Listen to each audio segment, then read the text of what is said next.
Bonjour, ici Micheline Bourque, PMI Montréal, jour numéro 2. Soleil brillant ici à Montréal et j'ai décidé exceptionnellement avec Julie Delisle de faire 2 entrevues parce qu'elle nous présente 2 livres et je trouve que c'est des livres qui sont fort intéressants, donc ça méritait une entrevue pour chaque. Dans la première entrevue, vous allez découvrir ce que Julie fait et tout ça, mais dans cette entrevue ici, je voulais qu'elle prenne un moment pour nous expliquer un petit peu son sujet de thèse qui m'interpelle au plus haut point. Alors, Julie Delisle, qui est doctorante ici à l'UQAM, parle-nous un petit peu de ce que tu es en train de faire comme recherche, qui est absolument extraordinaire. Avec plaisir. Merci beaucoup pour tes bons mots et ton intérêt pour mon sujet qui me passionne aussi, sinon je ne pourrais pas travailler dessus pendant autant d'années. Donc, dans le cadre de ma thèse, en fait, je m'intéresse aux enjeux liés au temps dans les organisations, particulièrement dans les contextes très dynamiques où il y a beaucoup de choses qui se passent, comme les contextes de projet, par exemple. Donc, les enjeux liés au temps, qu'est-ce que c'est? Je m'intéresse particulièrement aux tensions et aux paradoxes temporels. Donc, on sait, le temps, c'est préoccupant pour tout le monde. Oui. Tout le monde manque de temps. On voudrait pouvoir en acheter. Oui, voilà. Et ça ne s'achète pas. Oh. C'est la chose qu'on ne peut pas acheter et qu'on a en quantité limitée. C'est souvent vu d'ailleurs, c'est ça comme une ressource qu'on a un certain nombre qu'on doit attribuer sur des activités. Donc, il y a beaucoup de tensions qui sont liées au temps pour tout le monde, en fait. Et dans les contextes de projet, où on a des gens qui vont être assignés sur plusieurs projets en même temps, il y a d'autres activités à faire également.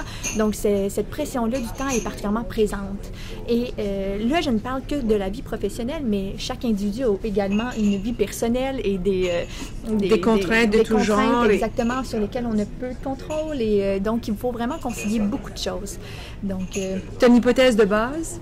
Es-tu rendu là dans ta réflexion? Hypothèse de base, mais là, je suis en collecte de données. Okay. Donc, en fait, moi, j'ai pas vraiment une approche où est-ce que j'arrive avec une hypothèse que je vais tester sur le terrain. Je m'intéresse plus de façon large aux enjeux qui sont vécus dans les organisations qui gèrent leurs projets, qui gèrent leurs En tout cas, ça va être très intéressant. J'ai très hâte. Donc, dans 2 ans, on devrait être capable de faire l'entrevue avec Julie, avec sa thèse de rédiger et approuver avec mention spéciale, j'en suis certaine.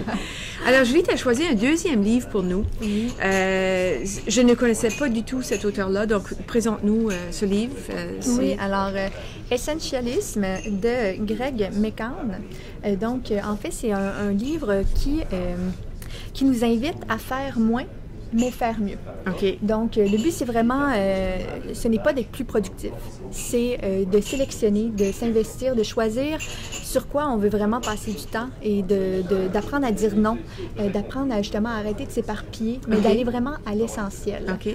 Donc, ça, d'ailleurs, il y a un parallèle à faire avec les projets, parce que les projets, c'est un peu la gestion de projet, surtout à plus haut niveau, la gestion de projet, par exemple, c'est de faire les bons projets. Parce que la gestion de projet, c'est de bien faire un projet et la gestion de portefeuille, c'est de faire les bons projets. Et ça, dans une organisation, c'est clé. Il faut peut-être apprendre à faire moins, mais à faire mieux. À sélectionner moins de projets, mais les faire, et ensuite bien les faire. Excellent. Donc, le livre, en fait, connais-tu un petit peu l'auteur? Il a été recommandé, juste quelques noms ici, Daniel Pink, qu'on connaît beaucoup au niveau du club de lecture, Reid Hoffman, le fondateur de LinkedIn, rien de moins, et des gens que je connais moins en plus. C'est un New York bestseller, Times bestseller. Donc, je soupçonne que c'est un Américain. Le sous-titre, c'est « The Disciplined Pursuit of Less », comme tu viens très bien de décrire. Qu'est-ce que tu as appris là-dedans? Qu'est-ce qui sont tes éléments clés là, que tu amènes avec toi qui t'apportent beaucoup, là, ou qui t'ont marqué? Donc, c'est plus une philosophie. C'est moins, contrairement à l'autre livre, c'est moins un livre où on ressort avec plein de stratégies, plein de clés. Ça n'a pas été tant une révélation, mais en même temps, ça nous ramène à... On le sait qu'il faut faire moins et mieux, on sait qu'on a tendance à s'éparpiller, on le sait qu'il faut apprendre à dire non, mais on le fait pas. En tout cas, moi, du moins, j'ai beaucoup de difficultés. Je comprends. Donc, ça permet de se faire une espèce de renforcement dans la voie de mieux comprendre pourquoi c'est important. Oui, exactement, et surtout de se rappeler que c'est important de le faire. Et ça reste quand même très inspirant. Ce qu'il nous dit, c'est que pour avoir une contribution maximale dans nos vies, c'est qu'à un moment donné, on peut pas tout faire. Sinon, on va faire plein de choses et pas de façon exceptionnelle. Souvent, quand on fait des choses qui sont vraiment exceptionnelles, c'est qu'on s'est vraiment investi sur ces choses-là et qu'on a dû apprendre à dire non à d'autres. Juste au pif comme ça, une citation. « Half of the troubles of this life can be traced to saying yes too quickly. And not saying no soon enough. Ça, c'est un message très intéressant qui est tout à fait en lien avec ce que tu dis. Est-ce que c'est un livre qui est facile à lire? Est-ce que ça se lit bien? Oui, ça se lit tout seul. En plus, c'est tout mince. Oui, puis c'est vrai, c'est pas très... Quoique, il y a quand même 250 pages. Parce que je venais de lire l'autre. Là. Ah oui, comme avait 500, effectivement. Te rappelles-tu comment tu avais découvert ce livre-là? Non plus. Sur ma liste. J'ai une longue liste de livres qu'il faut que je lise et c'est ça quand je vais en vacances. Donc, c'est peut-être pas en référence dans un autre livre dont on a parlé. C'est un livre quand même assez récent, 2014 encore une fois. Donc, tu t'es rattrapé dans tes lectures. Oui, non, c'est ça. Quand je lis des livres qui m'intéressent, non pas parce que ça vient de sortir, c'est le livre de l'année, mais parce que c'est un sujet qui m'attire. Qui t'interpelle. Est-ce que tu vois des liens avec ce que tu fais comme recherche, justement, oui, par rapport à ça? Oui, quand même, parce que je trouve que un des problèmes de nos jours, c'est le fait qu'on a trop à faire, on veut tout faire, mais il y a des effets pervers à ça. Oui. Par exemple, tu me demandais les contributions tantôt.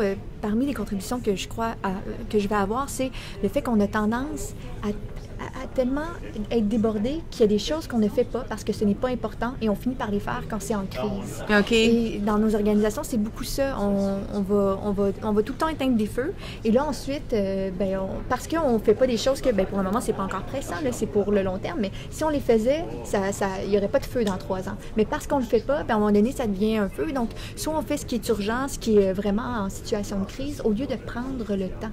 C'est vraiment important de prendre le temps de faire ces activités-là qui sont importantes mais pas urgentes. Bon, là, ça nous ramène un peu à la matrice de base de Stephen Covey, où est-ce que, il y a ce qui est urgent et important, tu sais, de la matrice urgent et important, mais ce qui n'est pas urgent et important, il faut qu'on consacre du temps. Sinon, ça va poser problème à un moment ou à un autre, que ce soit ce qui est important pour nous comme personne, qu'on néglige tout le temps pour le professionnel qui prend le dessus, ou ce qui est important même dans les organisations, qui est également souvent négligé. Excellent.